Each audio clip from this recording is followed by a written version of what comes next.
साथियों, जय श्री कृष्ण, राधे राधे, ओम नमः शिवाय, हर हर महादेव। आप लोग स्वस्थ होंगे, आनंद होंगे, ऐसी मुझे पूर्ण उम्मीद है। और भगवान भोलेनाथ से भी यही प्रार्थना है कि मेरे प्रिय श्रोतागण स्वस्थ रहें, मस्त रहें और भोलेनाथ इन पर कृपा दृष्टि रखें। माँ लक्ष्मी इन पर धन वर्षा करती रहें, ऐसी मेरी सद्भावनाएं हैं आपके साथ। तो साथियों, मेरा ये नवीन परिवार खुशहाल रहे, ऐसी मैं हर समय भगवान भोलेनाथ से प्रार्थना करता रहता हूँ। हालांकि ये नया परिवार मेरा बहुत बड़ा परिवार है और इसकी खुशहाली के लिए भी मैं भोलेनाथ से प्रार्थना करता रहता हूँ कि मेरा ये नया परिवार सुख और संपन्न रहे। साथियों, आज मैं फिर उपस्थित हूँ आपके सामने एक नए वीडियो के साथ। आज का जैसा थंबनेल में लिखा है, वर्ष 2025 के जनवरी माह का अंतिम सप्ताह और उसके साथ साथ पूरे जनवरी का सारांश भी बताऊंगा, क्योंकि ये जनवरी माह का अंतिम सप्ताह के बारे में चर्चा है और साथ ही पूरे माह के बारे में शॉर्ट में बताऊंगा। साथियों, मेरा कोई इंटेंशन ऐसा नहीं है जो मैं आपको गुमराह करूं। मैं सिर्फ़ और सिर्फ आपके भविष्य के बारे में जानकारी कराता हूं। जितना जानता हूं ग्रह गोचर के आधार पर। साथियों, ये वीडियो पूरा ग्रह गोचर के आधार पर है। नवग्रह प्रत्येक मानव के जीवन में परिवर्तन लाते रहते हैं। ये परिवर्तन ग्रहों के आधार पर मानव के जीवन में आता जाता रहता है और परिवर्तन ही दुनिया का नियम है।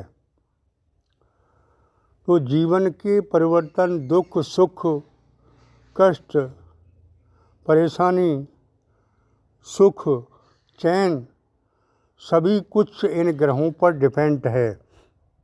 नवग्रह होते हैं तो मानव जीवन में किस तरह से आते जाते हैं। आपने देखा होगा कि कभी कोई बहुत पास में होता है मानव, चाहे वो स्त्रीलिंग हो या पुल्लिंग, वो कभी आपके बहुत नज़दीक होता है, रोज़ाना मिलना जुलना होता है, और कभी बहुत दूर हो जाता है।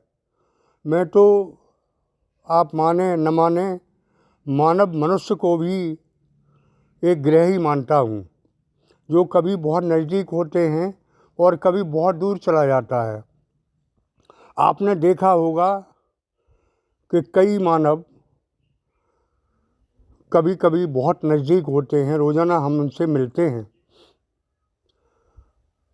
और फिर वही मानव इतनी दूर चले जाते हैं कि बरसों मुलाकात नहीं होती।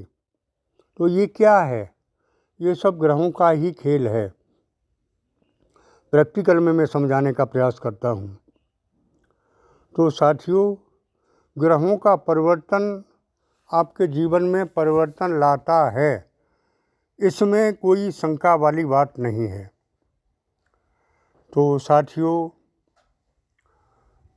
आप देखेंगे कि अभी जो सन 2025 की शुरुआत हुई है, तो सबसे पहले पुनः आपको नव वर्ष की हार्दिक शुभकामनाएं पुनः देता हूं कि ये नव वर्ष आपके जीवन में खुशियों की बहार लाए। जब कोई मेरा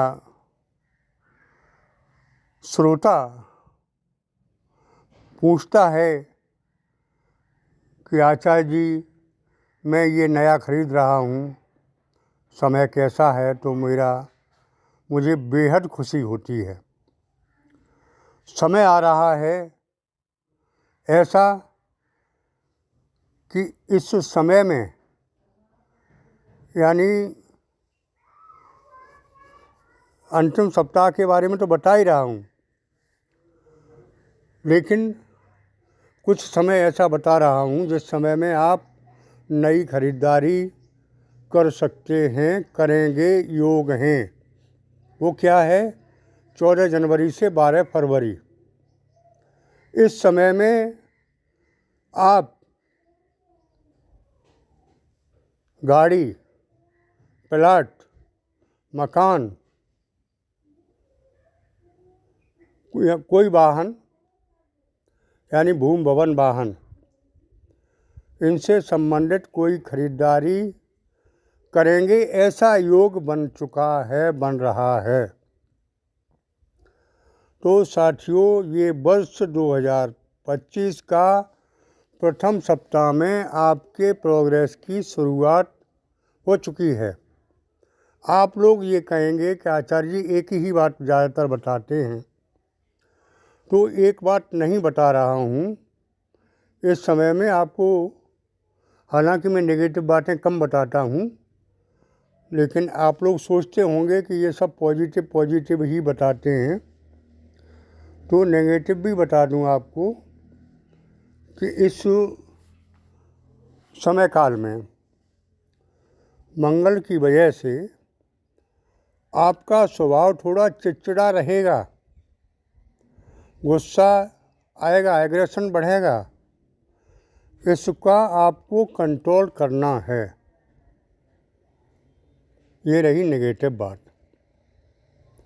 और आपको वीडियो देखने का मतलब सिर्फ यही है कि आपको पहले से जानकारी मिल जाना। पहले से जानकारी मिल गई तो उसका आप लाभ उठा लेंगे, उसके लिए सचेत हो जाएंगे। अच्छा है, खराब है, तो वैसा काम करेंगे। और वीडियो सुनने के बाद भी उसका अनुसरण नहीं किया तो आपका सुनना देखना बेकार है। साथियों, दूसरी बात ये है, धन आगमन के स्रोत बन चुके हैं। जुआ, सट्टा, लॉटरी, इनसे भी पैसा आ सकता है। मैं ये नहीं कह रहा हूँ कि आएगा, आ सकता है, योग हैं। और एकाएक धन की प्राप्ति संभव है इस महीने से लेकर फरवरी तक, 12 फरवरी तक योग हैं। साथियों, ये जनवरी का महीना और जनवरी का अंतिम पड़ाव, अंतिम सप्ताह आपको कुछ देकर जाने वाला है। ऐसे योग हैं ग्रह नक्षत्र के। इतना ज़रूर है कि आप पैसा तो आएगा लेकिन खर्चा साथ में लाएगा। तो खर्च आप अपने स्तर से हिसाब से करें। कैटेगरी चुन लें, अति आवश्यक आवश्यकता, आवश्यक आवश्यकता और तीसरी साधारण आवश्यकता। कभी कभी ऐसा होता है कि हमारे पास 4 सूट हैं, काम चल रहा है, फिर भी मन में आया तो 5वां सूट फिर भी बनवा लिया। तो ये आवश्यक नहीं है, इससे बचें। ये विलासितापूर्ण आवश्यकता है। अति आवश्यकता पहले पूरी करें, फिर उसके बाद आवश्यकता पूरी करें, और तीसरी विलासितापूर्ण आवश्यकता के लिए थोड़ा रोकें, क्योंकि उसके बिना भी काम आपका चल सकता है। साथियों, जो लोग अनमैरिड हैं, मैं नहीं कहता हूँ जनवरी के अंतिम सप्ताह में विवाह हो जाएगा, उनके योग बन चुके हैं। और इस वर्ष लगभग मई जून से योग बहुत अच्छे हैं। शादी हो जानी चाहिए। नौकरी के लिए भी आप समझ लें कि मई जून के से लगभग चांस अच्छे हैं। आप सोचते होंगे कि अंतिम सप्ताह बता रहे हैं, बात आगे बढ़ा रहे हैं, तो बात जब आ जाती है तो आगे पहुंच जाती है। वैसे तो इसी सप्ताह के बारे में बता रहा हूं, अंतिम सप्ताह जनवरी माह का। और फिर पूरी जनवरी का विश्लेषण किया कि पूरी जनवरी में आपका काम कोई न कोई बनता नज़र आ रहा है और उसकी शुरुआत से एंड है फरवरी तक। शुरुआत अभी है जनवरी में ही, एंड फरवरी में है। यानी मैं कहूँगा जनवरी और फरवरी तक आपका कोई सोचा हुआ काम बनने के योग हैं। और वो मैंने बता दिया, भूमि भवन वाहन और या कोई और मशीनरी से संबंधित। व्यापार धंधे आपके साथियों चलने लगेंगे, इसमें भी कोई संदेह नहीं है। नौकरी के लिए योग बन चुके हैं। आप ये ना सोचें कि मुझे सरकारी ही नौकरी ही मिल जाए, प्राइवेट के लिए भी तैयार रहें और छोटी से बड़ी हो जाएगी नौकरी, छोटी के लिए भी तैयार रहें। ऐसी बात नहीं है कि नौकरी वाले ही भोजन करते हों। कोई बिजनेस, कोई धंधा आप कर सकते हैं, उसमें भी सफलता के योग हैं।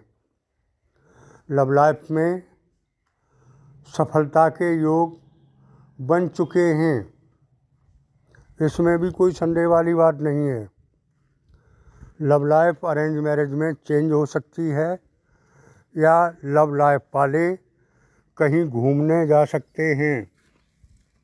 आध्यात्म की तरफ आपका रुझान बढ़ेगा, पूजा पाठ में रुचि बढ़ेगी और ये पूजा पाठ से आपको लाभ भी होगा।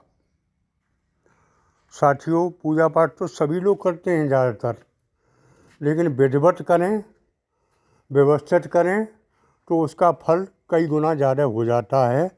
इसके लिए मैंने पहले भी बताया कि अपने इष्ट की प्राण प्रतिष्ठा की हुई फ़ोटो मंगा सकते हैं मेरे पास से।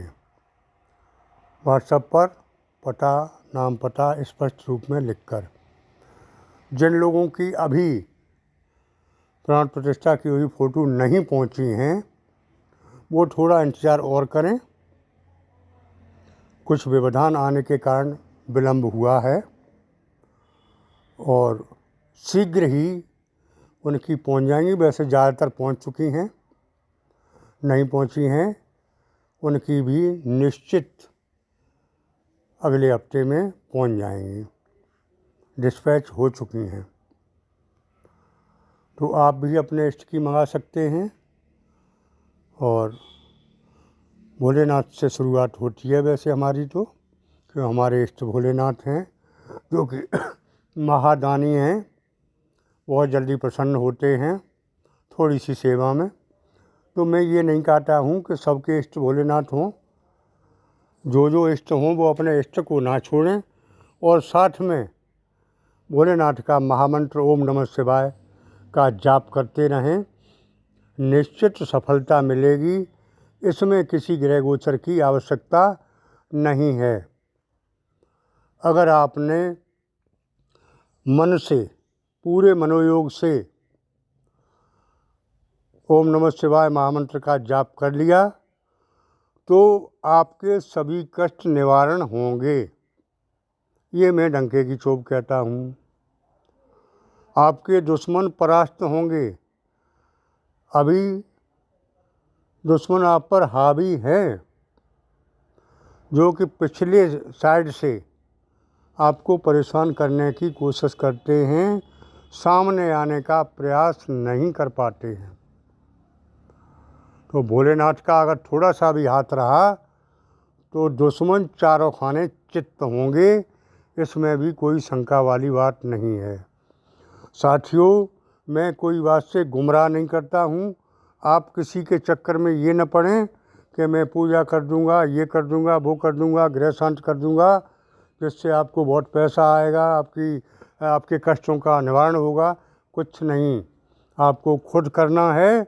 आप पूजा करें, यज्ञ करें और मंत्रों का जाप करें, खुद ही आपको आत्म शांति मिलेगी।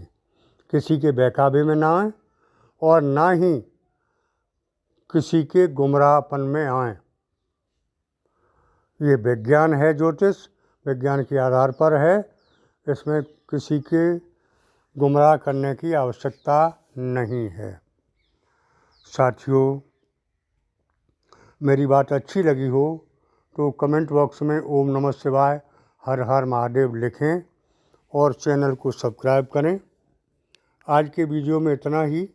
आगे फिर मिलते हैं नए वीडियो के साथ, और मेरा संकल्प है कि आपको आगे आने वाले का समय का मार्गदर्शन कराता रहूँगा।